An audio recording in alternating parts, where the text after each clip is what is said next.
तो यमराज ने कहा, आकर के यमराज ने कहा नचिकेता से कि तुम 3 दिनों तक मेरे दरवाजे पर भूखे प्यासे पड़ा रहा, इसके बदले में मैं तुम्हें 3 वरदान देना चाहता हूँ। तुम एक एक कर 3 वरदान मुझसे मांग ले।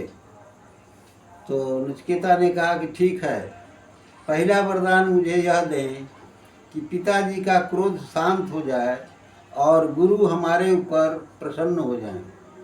बहुत बड़ी चीज़ मांग लिया। कहा गया है कि जाके सर समरथ गुरु काह कमी तो है दास, रिद्धि सिद्धि सेवा करे मुक्ति न छाड़े पास। गुरु कहा, जम भगवान ने कहा कि जाओ एवं वस्तु, इसका मतलब कि जाओ, गुरु तुम्हारे ऊपर प्रसन्न हो जाएंगे। गुरु की प्रसन्नता का होना बहुत बड़ी चीज़ है।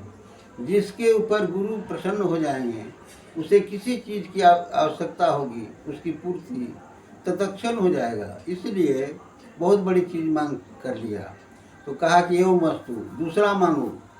दूसरा नचिकेता ने कहा कि स्वर्ग क्या है और स्वर्ग जाने के अधिकारी कौन कौन लोग होते हैं। तो यमराज ने कहा कि देखो, जो माँ बाप की सेवा करता है वह स्वर्ग जा सकता है, और जप तप और दान 3 में से एक भी कोई करता हो वह भी स्वर्ग जाने का अधिकारी है। दूसरा हो गया। तीसरा मांगो। तो कहा कि ठीक है। तीसरा कहा नचिकेता ने कि मुझे यह बतावें कि आत्मा क्या है और परमात्मा क्या है।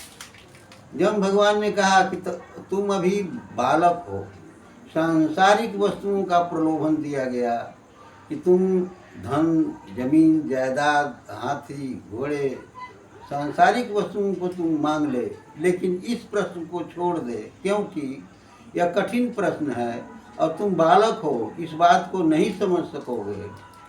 तो नचिकेता ने कहा कि नहीं नहीं, वो सांसारिक वस्तु दे के मैं क्या करूँगा, उससे क्या फ़ायदा होगा। हमको यही बतला दिया जाए, इसी का ज्ञान दिया जाए कि आत्मा क्या है, परमात्मा क्या है। तो नचिकेता को बतलाना पड़ा।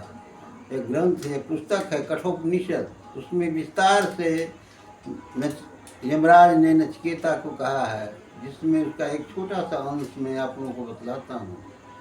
कहा गया है, यम भगवान ने कहा कि अनु अनियान महति महिमान। इसका मतलब यह है कि परमात्मा छोटा से छोटा है और उसका विशाल से विशाल रूप है। वो विशाल कब हो जाता है, छोटा कब हो जाता है, इसको समझने की बात है। परमात्मा छोटा तभी होता है जब मनुष्य का विचार संकीर्ण और छोटा हो जाता है, तो परमात्मा छोटा दिख पड़ते हैं। और जब भक्त का विचार विशाल हो जाता है, विशाल मतलब अयम निज परो वेति घृणा लघु चेत साम उदार चरिता नाम तू वसुधैव कुटुम्बकम। वसुधैव कुटुम्बकम की भावना जब हो जाती है, अर्थात संपूर्ण विश्व के लोग अपने एक परिवार के लोग हैं, माता पिता भाई बंधु चाचा जो भी हैं, जो भी संबंध है, सब एक परिवार के हैं। जब ऐसा भाव आता है तो परमात्मा विशाल दिख पड़ते हैं, विशाल रूप में दिखाई पड़ते हैं। इतना ही कहकर मैं अपनी वाणी को विराम देता हूँ।